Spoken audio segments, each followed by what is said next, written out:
Hello and welcome to Drop the Mic Podcast, where we discuss technology, theology, and all things in between.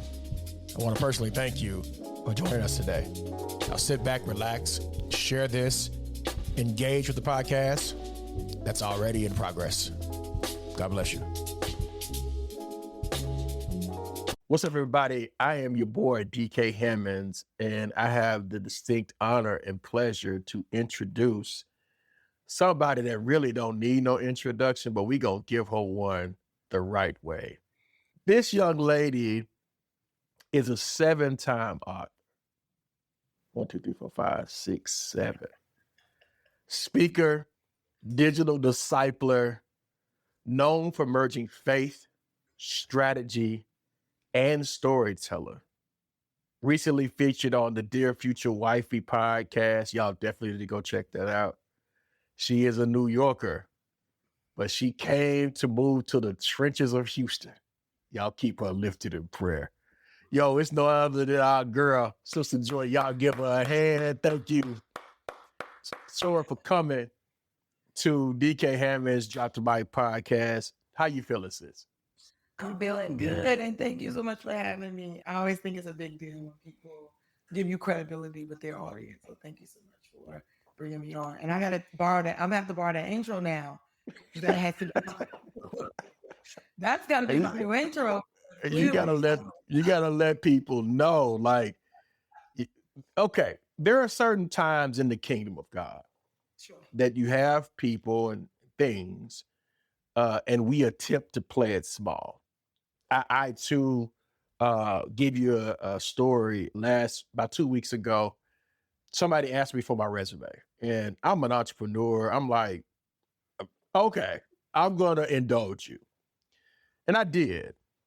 And so in that indulgence, I was able to see or review what I have done in my body of work, and it arrested me at that moment to say, you think you small, but you actually aren't.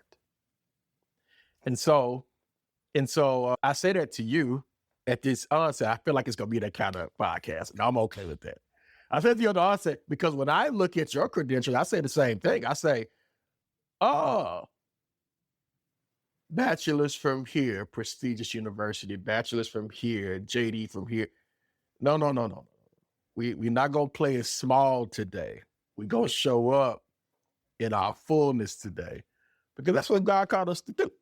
Yeah. It's to show up in how we show up. Now, I speak of you in this very multi-hyphenated area, and the reason why I feel like we have synergy in some areas is because we are one and the same, but in different areas in terms of being multi-hyphenated.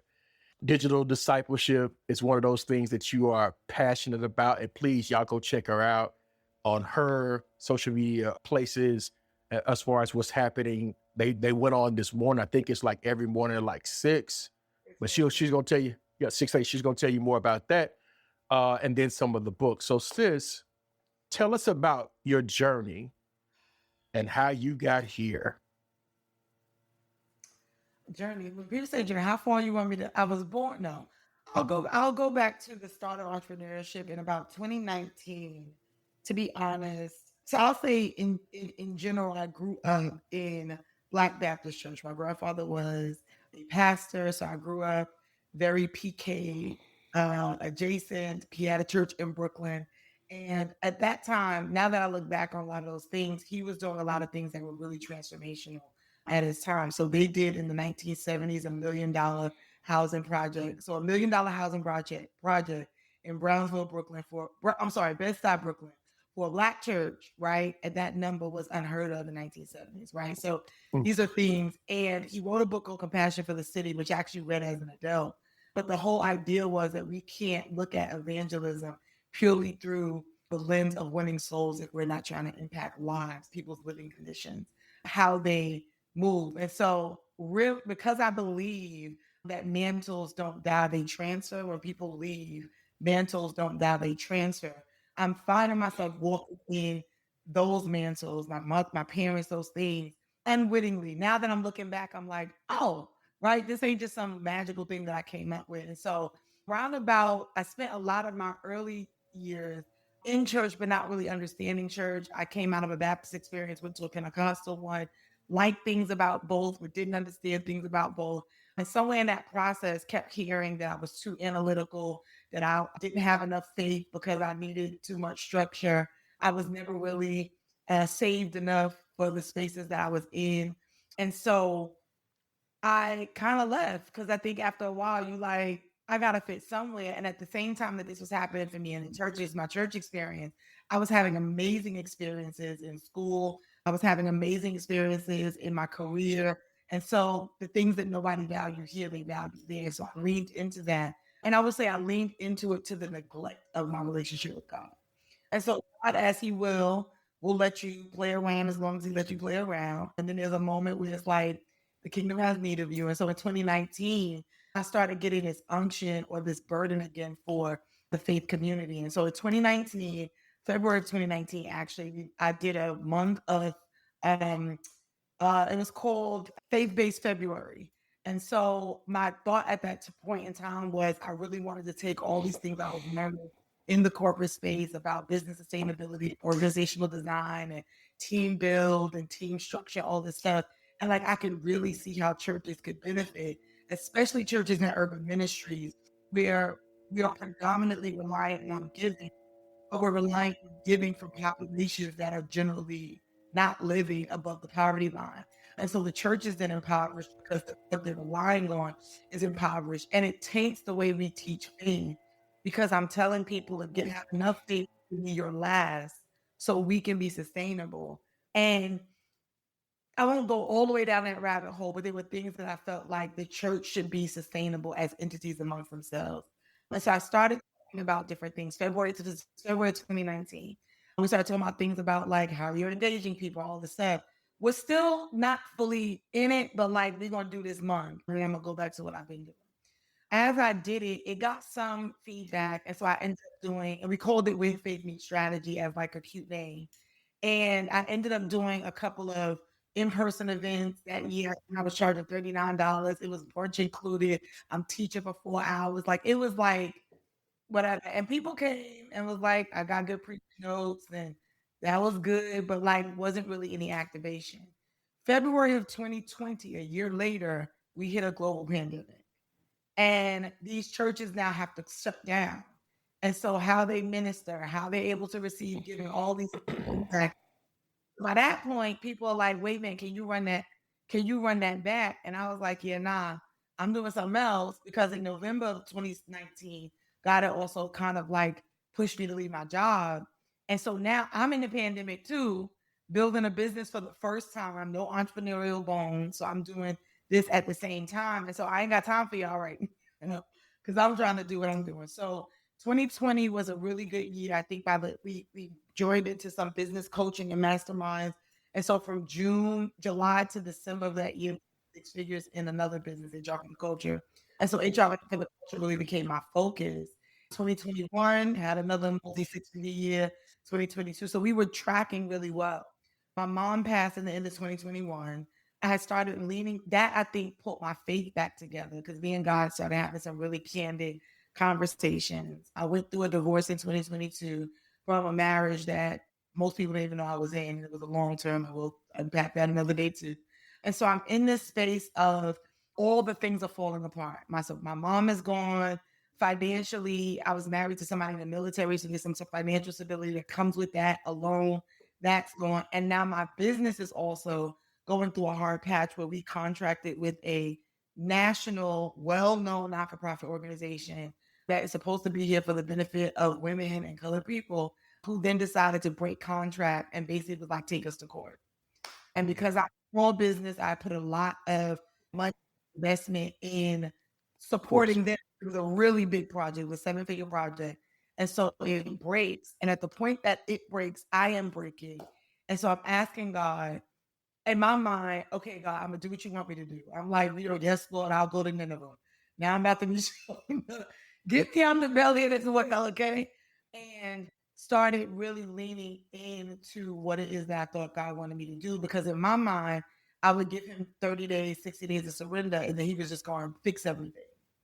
And so July comes, August comes, I'm still doing the things. We have been doing some of faith strategy events, but up until that point, HR for the Culture had been funding everything. So now that's not moving in the same way. And in September, that's when we started going live. I started doing little things in my stories and was like, I'll do this again tomorrow if it makes sense. And then tomorrow will come. So September, he told me to do 30 days of faith and gratitude, which was a struggle because I was not in a place of gratitude at the time. I was not what God was doing. So 30 days of faith and gratitude. And I'm doing the 30 days of faith and gratitude. I'm going live in the morning. It was prayer. We were doing devotionals, and people just started joining in. At that time, I wasn't even comfortable praying on live. So I would turn the camera off if I was praying, or we would do prayer on the Zoom on the back end, but I would just come and do some Bible study. And people just started connecting with it and engaging. We had a group of about 25, really quickly, like 25 to 30 people that were like coming on that time of morning being on. And so 30 days was like 30 more days. In the second round of 30 days, my mentor said, you should do a devotional. And so we did Counted on Joy, which is a 30-day devotional. And so that was technically my first book. The problem with that is when I go to events, and I started speaking again during that time and going to events, people are like, do you have a book? And I'm like, I got this devotional. And they're looking though for a book on the content that I'm talking about, not a devotional, right? So then that became like, well, you got a book, but it ain't the book.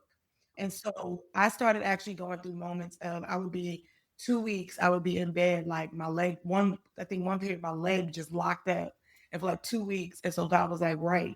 And so I'm stuck in bed, start writing. And so I literally was taking models that I had been sitting in for at this point 5 years, 6 years, and putting them into books. We started Counter during 2023.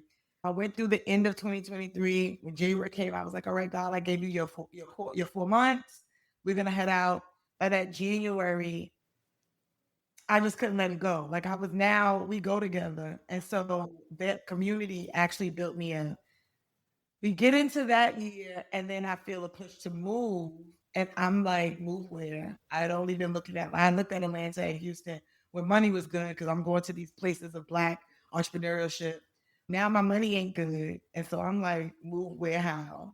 Right? What people don't talk about with entrepreneurship is when your business starts taking, depending on where you're at, you start putting everything into it. So my Amex is run up, like all the cards, because you're now trying to fuel it with everything you got. So credit cards are run up. Credit is now looking shisty. Like it's crazy, right? And so now they're telling me to move, and God used that community. So somebody in the community was doing logistics work and was like, God put it on my heart to make sure that your goods got moved. So she paid for my car and all of my household goods to ship from Europe. So New Jersey sector. So everything just started moving. Nothing would work where I was. Everything was opening up where I was going. And so I just leaned in. And so he kept saying July 1. And June 30th, I got here. None of the electricity was on. It was 800,000 degrees in here. And so I literally could not move into my house until July 1. Like that's how specific he was. And so this last year has been a healing journey. It's been building my relationship with God. It's been addressing things like grief, anger, like things that I've been sitting in that I had not processed. It was a lot of releasing and letting go. I had to deal with that I had been sitting in the shadows of what felt like a failed business because it was a very public grow up and a very public crash, right? So sitting in what it feels like to look like you failed and done it so publicly and all those things. And so, but I'm realizing, I think, and I'll pause here because I've said a whole lot, that if I found obedience to just become the only thing that I can, like the only thing I can count on is that if I did what God asked, he would continue to show up. And so that kind of became an anchor. So Count It All Joy, I've leaned into like, oh, it's not just a live, it is really a digital discipleship community where we are looking to help people live between Sunday and Bible study. Like, what is your life with God like in between those two touch points?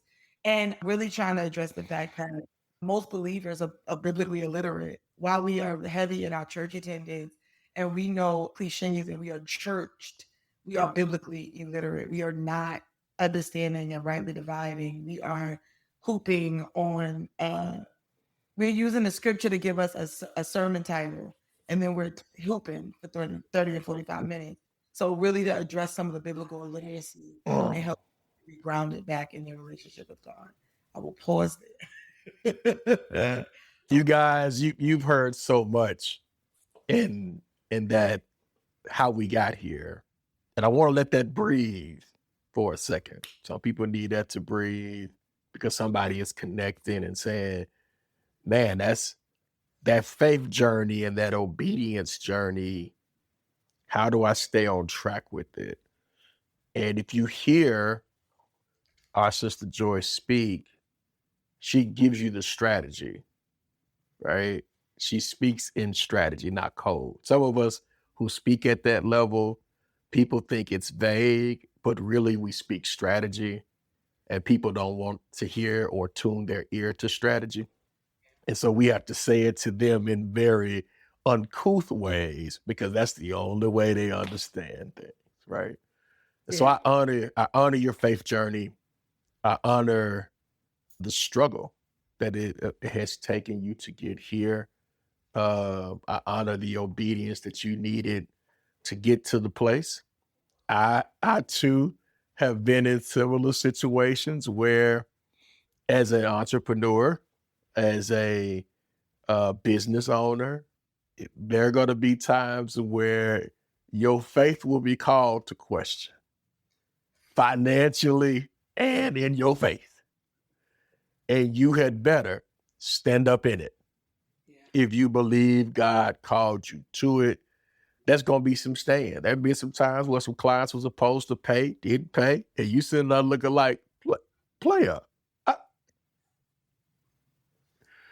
There have been times where leaders, pastors, ministers, business owners have said one thing and done another. Yeah. All those things exist. And still, we find ourselves counting it all joy. So explain to us, with life's movements, how do you count it all joy?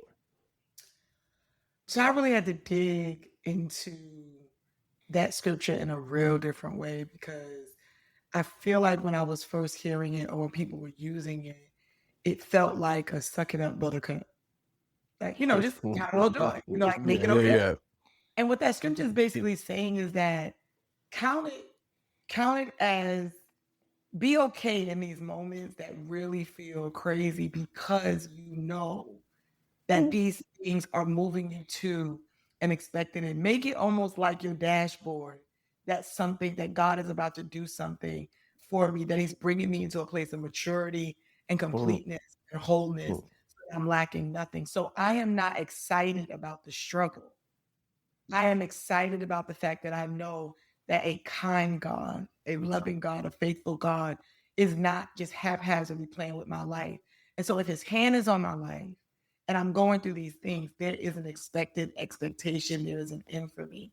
And so that became part of one of my mantras. Like I'll say God is kind. And when I first started saying God is kind, I was really saying it almost in really hard places to be like, God is kind. So I'm experiencing this, but remind yourself, God is kind. Like it was almost like a keep yourself together. God is kind. Like I was really trying to make myself or trying to affirm myself into believing it. And as I kept saying it, it like landed in my heart that most of us want a nice God, right? A God that gives us the pleasantries but kindness, the difference between niceness and kindness is that niceness is about the surface pleasantries and the cordialities of a thing, but kindness is really concerned about your outcome. And so a kind God isn't always a nice God, right? It's a God that is mindful and knows what I need and what it is that I require for the life journey that I'm on.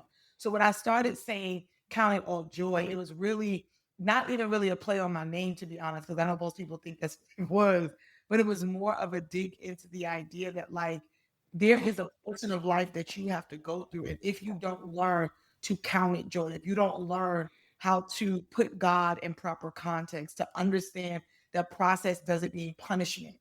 It really is preparation and preserving you. Like if we don't put those in proper context, we will live our entire Christian life waiting for the bad part to be over.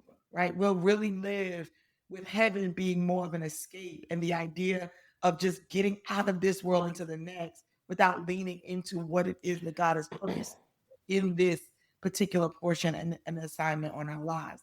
And so that's where, for the first, so it don't really feel good. It's like you go to the gym, you doing them reps. If I'm going to the gym and I'm doing workouts or lifting weights and don't feel anything, in my mind, there's something. I can say I went to the gym, but I'm expecting for this weight to feel heavy. I'm expecting that 24-hour soreness. Why? Because that's giving me an indication that the work is doing the work. And I That's right. think that's the mindset we have to have, that like this thing is supposed to feel like I'm fighting with my flesh. This thing is supposed to feel like I'm not supposed to be popular in the places that hate God. These things are supposed to look like what they look like. That's my indicator that I am moving in the proper direction. And so that's really what Counter doing is for me, is that like, okay, I see opposition. Opposition is an indicator that I'm moving in the right direction. And so it's not always about me wanting God to make it better fast. It's about me. How do I lean into this as much as possible so that my 11-day journey don't have to be a 40-year wander, right? That I can stay in the place that God has me, but also get to the expected end that He has as well. So good. Again, y'all go pick up these books and material. More of that insight is there. You mentioned, because I made a post about this recently, about, hey, it's kind over here, but that niceness is about like this. And I mean that with every fiber of my being. So let me explain what that means for people. I am kind with the heart of Christ. I'm kind. But when you are looking for the additional pleasantries, code switches, things that people play, or what I like to call doing the dance, I only dance with my wife. I'm not dancing with you. So let's get right to it and tell me what it is that you would like. Yeah. And I know people sometimes that rubs people the wrong way. But I value directness, not the kind of directness that shows up in other digital platforms. This is the directness I value. Yeah. And so I'm going to be kind. If you come to me and say, hey, DK, you violated something, I'm like, man, my bad. Yeah. Let me call my own foul here and let me self-evaluate. But if you're trying to do all this extra stuff, I'm going to call it out too, because you're trying to play in my face. And I've been grown a long time, and I don't play none of that. Hey, like you say, you from New York, I'm from Little Rock, Arkansas. And it comes out very differently in very different places. And that niceness thing, it do something for my skin tone, and it kind of itches at it. And I'll be like, nah, man, we gonna be kind. But if you try to play games in my face, I'm gonna be on your behind in a way that's gonna make you uncomfortable. All right. Hey, Tim, y'all can cut all our laughing. We gonna be here for a second. It's all good. Now, in your storyline, you also mentioned relationship. And yeah, we talked about some strategy as it relates to how we can count things all joy. We talked about how digital discipleship played this critical role in your faith formation and how to move it from stagnation to elevation. We talked about that, but let's talk about relationship. Now, of course, you did your show. You were super funny. You were super dope there. But I feel like if we wanted to, we could have another space to talk about it. Sure. But let's talk about singleness in Houston, because I got a friend. Yeah, see, that's how we gonna do it. I have a friend. I'm gonna call her name out. Her name is Stacy. Stacy lives in Humble, Texas. Hey, girl. That's like my good friend. She's been my good friend since high school. Okay. And I hear the stories, not just about the Nigerians and the West Africans. I hear the stories about how some of our good Houston brothers are showing up in the dating scene. I hadn't been in the dating scene for almost 15 years because I've been with my lovely wife, Aisha. So I hear the stories. And so, count it all joy. Let's hear your story about dating, singleness, relationships in Houston? So I don't know if I got anything good in Houston because I'm new to in Houston. Okay. And I absolutely haven't given. So first of all, before I got here, I heard horrible things about Sure. them. That it was already the people were sending me the STD stats. They were sending me like the beware of the scammers. I was getting all of that. So I don't have a heavy context for dating in Houston. I did go to an event last night that was interesting. They invited me to come and speak to a room of, I'm assuming the room was pretty much over 35, probably over 40. And they were talking about relationships. And it was interesting listening to just male and female dynamics in general and how much blaming we do. But it was also interesting. There was a person that was there, and what he basically said, I have to agree with, I do not know this man's name, but he said basically like we have abandoned standards. And because we have in our humanity and as believers have abandoned standards, basically the pool has, I heard people say the pool got pee in it, got poop in it. Like Got the pee pool, in it. It's got it's urine and fecal matter. yes. And I think weirdly enough, and because I am a hyper analytical person, I'm an overthinker, I'm a processor. I think that was one of the things moving here, even that kind of prompted me to be like, I'm not going to lock myself in a basement, but I am not going to sit at lounges and sit around at places waiting for somebody to like. I really did. When I say like this was a gift to God, like God, you're going to have to help me navigate this. You're going to have to now, of course, pre the podcast, but even post the podcast now, I have had the saints in my DMs and and it has been an interesting, I will say interesting experience because that's the word I got. Is interesting. And what I'm finding is, I will say that also as believers, we have lowered the standards such that I tend to believe that men that are even approaching women over 40 have learned to manipulate our desperation in ways where they don't even have to really make us a good promise. They just got to throw out the right buzzwords and we will promise ourselves into giving up or leaning in more than we should. And so I do think that that space, and I actually want a friendship that involves, because at the end of the day, we are over 40. And the probability is I'm going to be with you in the years that you ain't spry and doing cartwheels, right? This is where we're leaning into. And so there's that. So I thought I may not be the best wealth of commentary. I have some people tell me that I was gonna maybe struggle as a New Yorker because I'm very straightforward and that people wouldn't necessarily know how to process that. So I've heard that. I do have a friend out here that I referenced in the podcast, and we aren't good friends, but he lives a lifestyle that wasn't one that I wanted to lean into, but he's happy in it. And we have great combos, but I can't even give you. I can't give you that. And how you hit the ground running.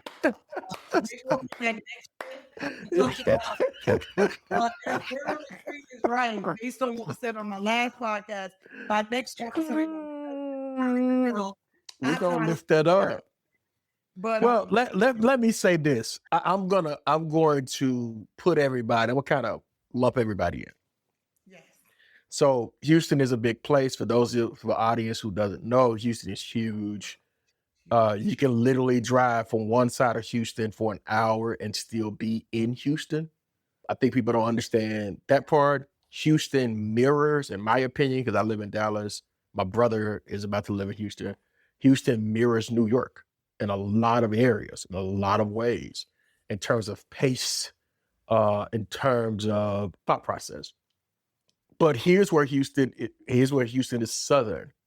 When we talk about church, Houston is extremely Southern as it relates to how church is moving, how it's ran, etc. And so there's a whole nother subculture I will not talk about online, but I indulge offline about Houston's subculture as it relates to preaching and teaching and things of that nature, because that's a whole nother conversation. And then there's a whole nother layer when you talk about my Nigerian family. That's another conversation. It's just this melting pot of possibility. Now, I think what's even more intriguing is the saints in the inbox. Let me not get past them. Because the good saints, you've gotten savvy now and somewhat lazy. I'm gonna say it. You don't have to say it. Let me say it as big brother. You guys have gotten savvy and somewhat lazy. And here's where you've gotten savvy and lazy. You're savvy because you have right now access. You don't have to deal with the other stuff around you. You can go right to the source and be like, woman of God, I think I heard the Lord tell me to come talk to you. I think I heard the Lord.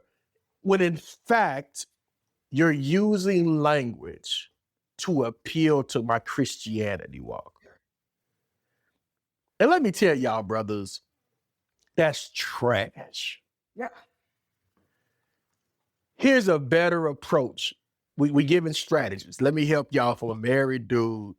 I've been around the game for a while. Here's a better approach for y'all. You go boldly to that inbox. Go boldly.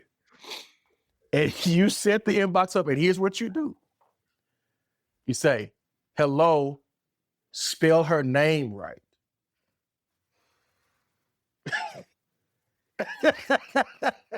To spell the name right.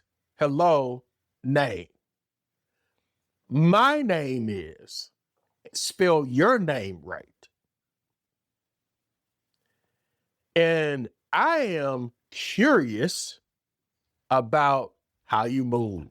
And I would love to know more about that. And that's going to be on the other end. That person's going to be like, oh, what do you mean how I move? And now we have a conversation. Now you setting up the plane for a good conversation that you can have for maybe an hour because you set the framework of your questioning right. Okay, so when you get, and I'm giving it a game. When you get done with that question, that person answers, and y'all talked, and y'all have had good banter, because good banter, y'all don't know how to do that either. Y'all got to have some good banter. Good banter is good banter is. You gotta be quirky, have some good banter. You do have to have some mental capacity to have conversation. So once you're done with that good banter, then you're gonna come in with what we call in my business a CTA, a call to action. Hey, woman of God, this has been great talking to you. I've learned so much about you. You've answered all of my questions, and I'm super intrigued and would love to continue the conversation tomorrow. Would that be okay? That woman of God gonna be like, man, your approach is fire. I appreciate that. Absolutely. And she might give you a phone number. She might just say, she might be like, you know what? I appreciate the try. I'm gonna give him the number. Then your job with that phone number is not to good morning her to death. It's not to woman of God her to death. It's not the black queen her to death. Not the WYD. Not to WYD to death. Your job is to come in like this. Again, it's masterclass. Hey, have you eaten today? It's going to throw her off. Because at that moment, she has to turn off her brain and think as a human being. And she's going to be like, you know what? I have not eaten today. And you're going to be like, cool. I'm going to send you something. You send that little something through, no questions asked. And what you have established, I'm trying to help y'all. What you have established is you're able to see a need, meet a need. You're able to have some conversation. You're able to be direct and not play these games. And that conversation now will go from 2 days to 6 months just because you did that. So to your point, we don't have standards in relationships. We also don't serve one another well in relationships. Right. And that's how we get all that set up. And I'm gonna tell my team, hey, y'all might want to take this out. This was too good for some of these folks. Put this over to the right. We might do something with that. Like that was fire. The thing of it is that the DM part Mm-hmm. is that I'm already battling the noise of, are you a troll? Are you a real person? I already got to go to your page, right? Because I'm not meeting a human. I'm meeting letters, right? Yes. Are you Yes. a scam?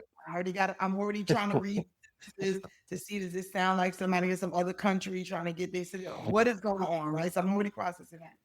Now you're in my DMs and you're making me do mental gymnastics because the person that slid in most recently came in hot on a Sunday. First of all, at 9:30 at night. So don't play no games on Sunday. Leave Sunday alone now.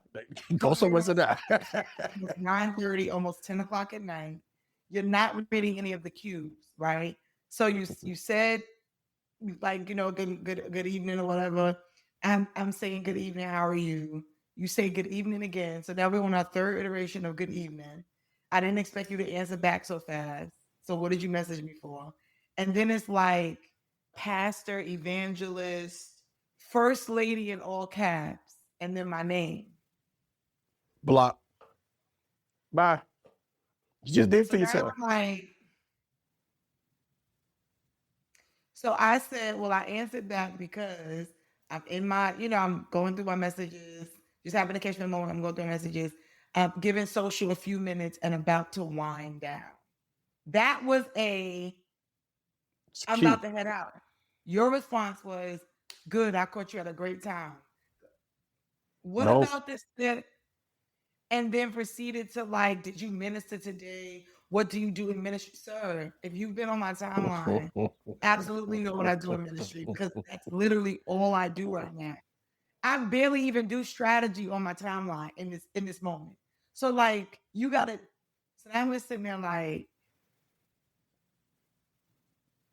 and then we've changed the backdrop of the text where it's hearts in there and like,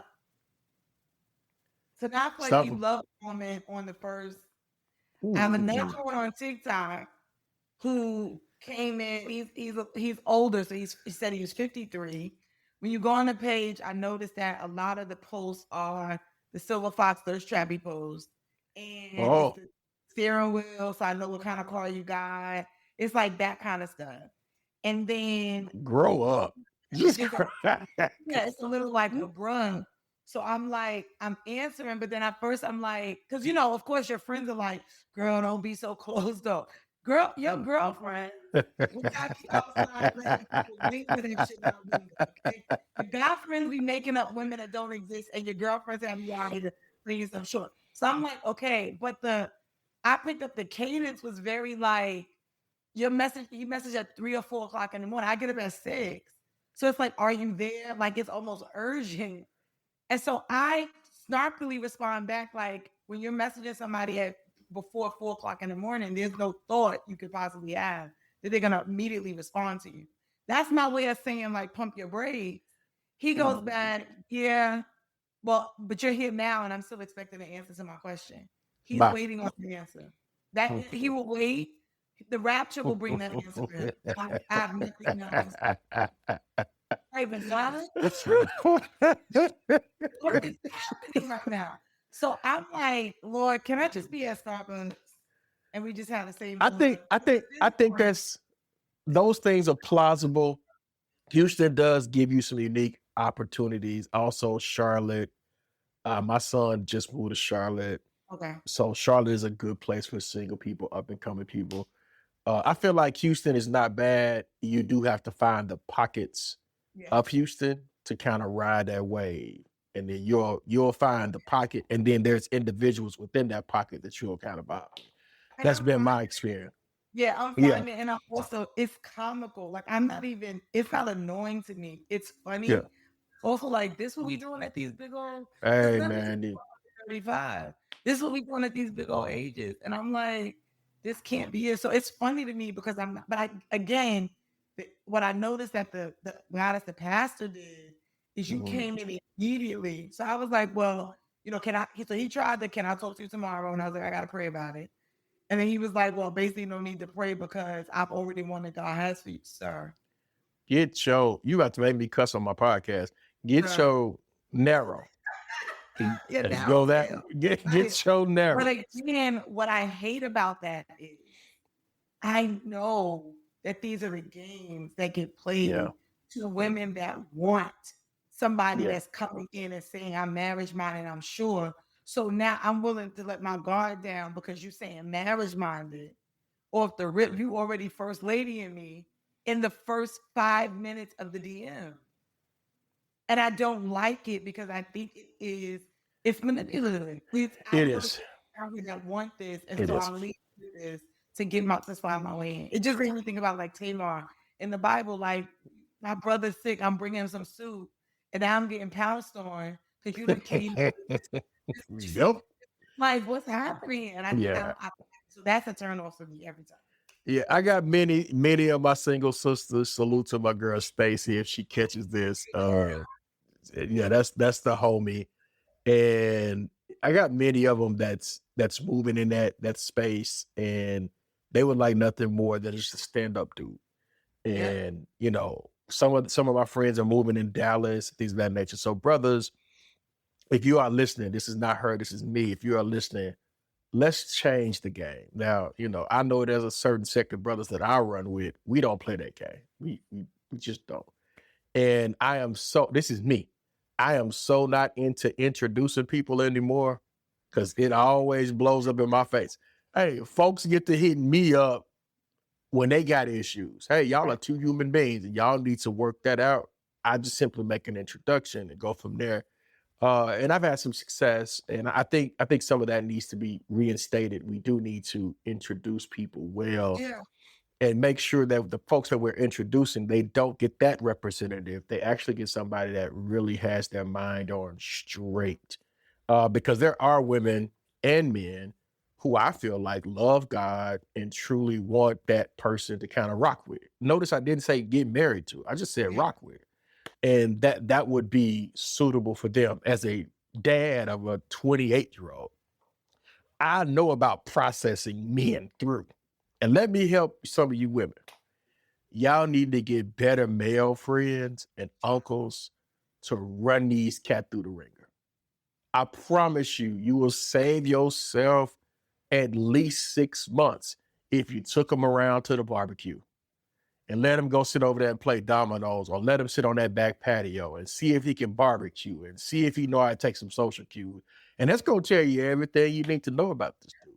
And Christian women, I think we have to stop dating in secret. I think that's one of the grown and, you know, I can do what I want and I want everybody in my business. I get that, right? But I do think that what you can't see, bringing people around people, like I'm not in that space with family the way it was, but when I was younger dating, my dad had a number of siblings. Some of them are deceased now as well.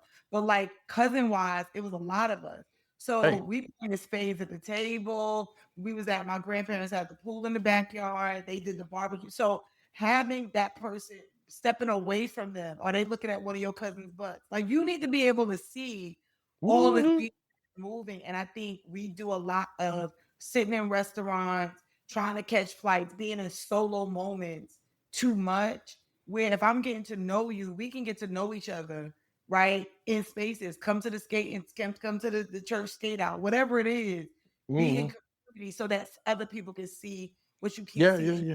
Serve that person in a natural habitat. That person on that date is dressed up, smelling better than they ever smell. You don't know if their house clean when they leave it, right? And now you sit in a restaurant and you are only holding space for the representative. So we gotta stop these. I agree. I'll be sure with that. Yeah, and you know that person could have them flying bugs that they got in Houston in their house and don't know how to get them out. Yeah, I'm getting used to the insect population. Yeah, out of days. All right, so let's shift gears. We talked about obedience, counting it all joy, relationships, but let's have a conversation about how your digital discipleship and strategy behind that. I think audience members would be interested in that too. Again, this is a multi hyphenated person who does a lot of things. And so walk us through strategy. Now, I know systems part and I know what goes into it, but walk us through strategy of digital perception for you. Strategy. So I will say now I'm clear that there is a strategy for this. That's So the fair. first strategy, step one of strategy was obey God. Put that in your first, that sometimes before you can think through, I think about like Garden of Eden model is that God puts man in something, which sometimes can be the idea, it can be whatever it is, and then tells them to be fruitful, to multiply, to replenish it, right? So I feel like sometimes obedience gets you into the garden of sorts. And Yeah. then once you're in there and you like, okay, now I know how to be fruitful, multiply. So the first part is obedience. The second thing though that I realized is that because of the way I'm trying to say this, so I'm not a church basher. Let me start off with that as me. Yeah, for sure. One of the things that the pandemic bubbled up is that church, the community that we lived in church when I grew up, all the things that church satisfied and fulfilled, we've gone away from it, right? And so when the pandemic said you can't come into the building, and because we had neglected so many of the other communal things that used to be a part of when I grew up in church, now the one thing I need you for, I can't do. And I'm figuring out how to do that otherwise. It made it hard for people to go back into the building when the pandemic was over. And I think that the biggest thing that we did not figure out how to do was build faith community, was to build communities of believers and community of saints, right? And so when I started leaning into Counter Joy, it was really like, I'm going live, I'm doing this thing in the morning, I'm showing up, who's going to be on here? I was watching the numbers. What it actually started doing, two things is that one, it built my stamina and it built my ability to show up intentionally on a consistent basis. Trying to talk to God 5 days a week, every morning, tired or not, whatever. That builds a level. It built a level of biblical acumen. I had to actually study my word differently. I had to be careful that like we weren't just dropping the scripture and moving to the next, but we may spend a month on a topic, whatever it is. So it began to build the personal muscle. So one of the strategies that most of us need if we're going to be doing anything that involves other people is what is your ability to do? My bishop always says it's not what you can do, it's what you can keep doing. So have you built the muscle to continue doing the thing so that you're not in a space of whatever? The second thing is that I was not pushing real hard to make it a marketed thing before I was clear about we had something worth marketing. I always mention to people like marketing is a spotlight. It don't make your thing better or worse. It just puts a bit. That's And right. so if you got something that's weird, you're going to put a big spotlight when you're weird. So I leaned back and away from trying to be something that swole fast and had a whole bunch of people in it and started thinking about the things that made it feel like a culture, like a community. So we really tried to build intentional culture. So we like tried to find like the CIAJ tribe. And there are things now to like drop a one in the chat. Or there are phrases that I use where if I say God is kind, people are like God is kind. Like there are things that become part of the language that we use in the community. It was also intentional for me to not build a community of mean girls because I also don't want a mean girl community. And it was important that I'm coming out authentically and I'm teaching about the things that we want. So we are compassionate to one another. We love one another.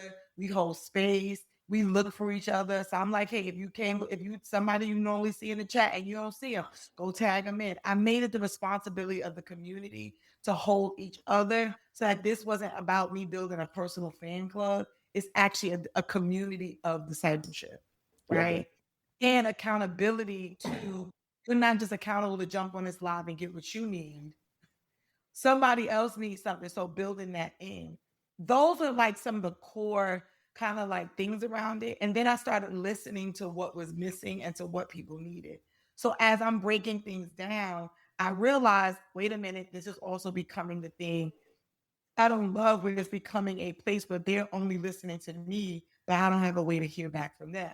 Right. So then that linked us into using things like Telegram, like I'm not going into the tech stack, whatever, but leaning into like, how do I create a space for them to be able to unmute and say something back? How do we think about like doing like virtual Bible studies where everything don't have to be for the stream?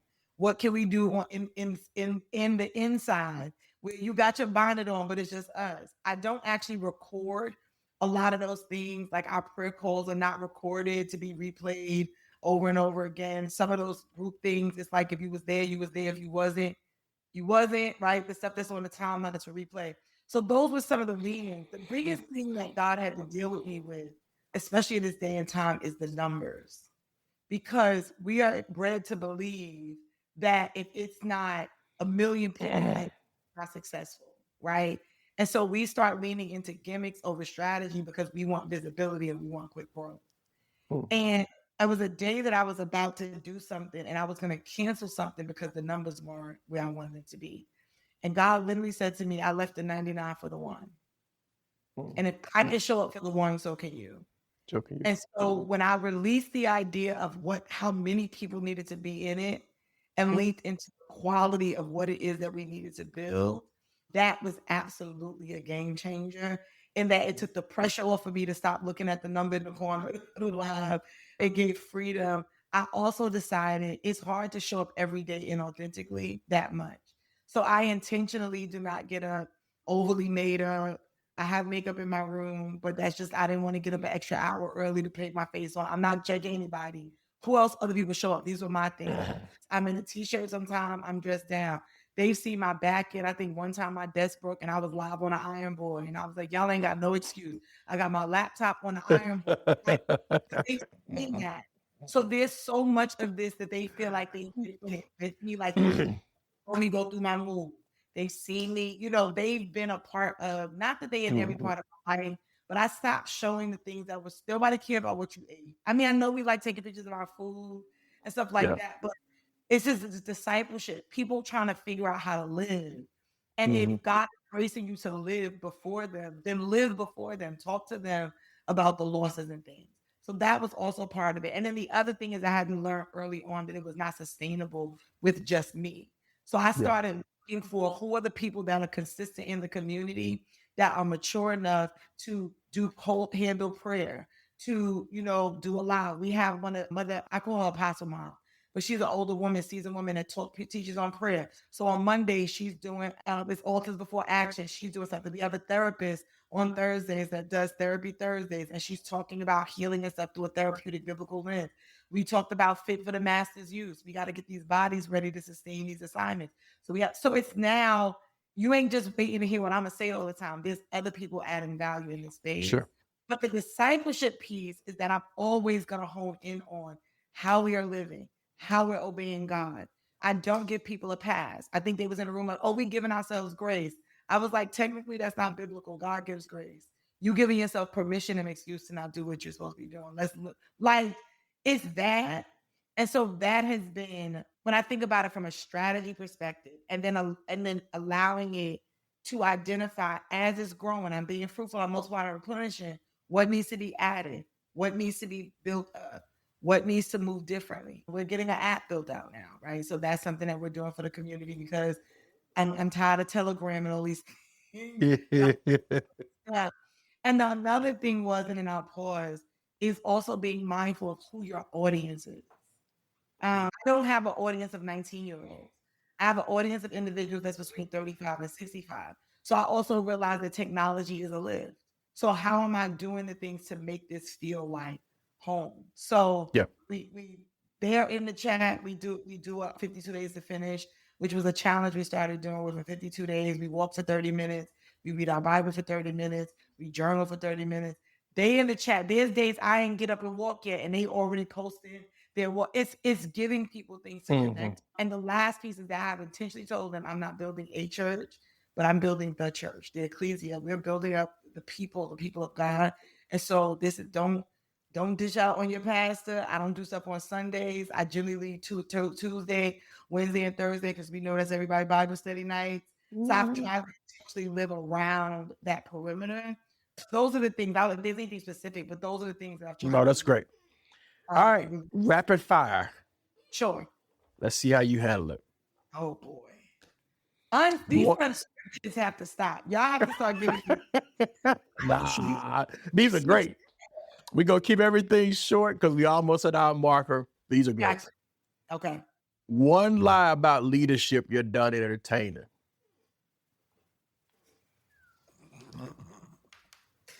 That they always right. Okay. They always right. They're not. They not. They're not.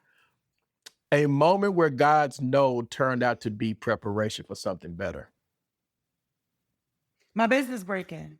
It was the end of a thing.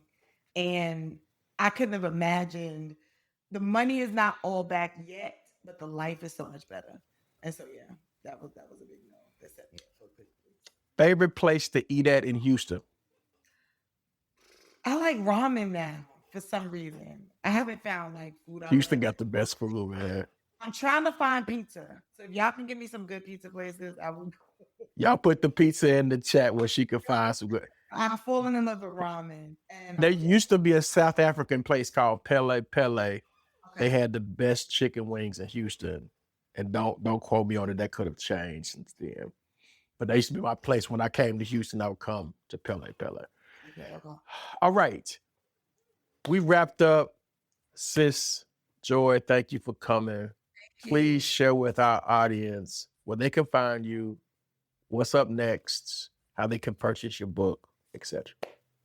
Got you. So where you can find me is generally on all social media platforms. If you go to Joy You Need, you will find me. So I'm the Joy You Need on Instagram, TikTok, the Joy You Need official on Facebook, but in there. My website is joypittman.com. So if all other roles.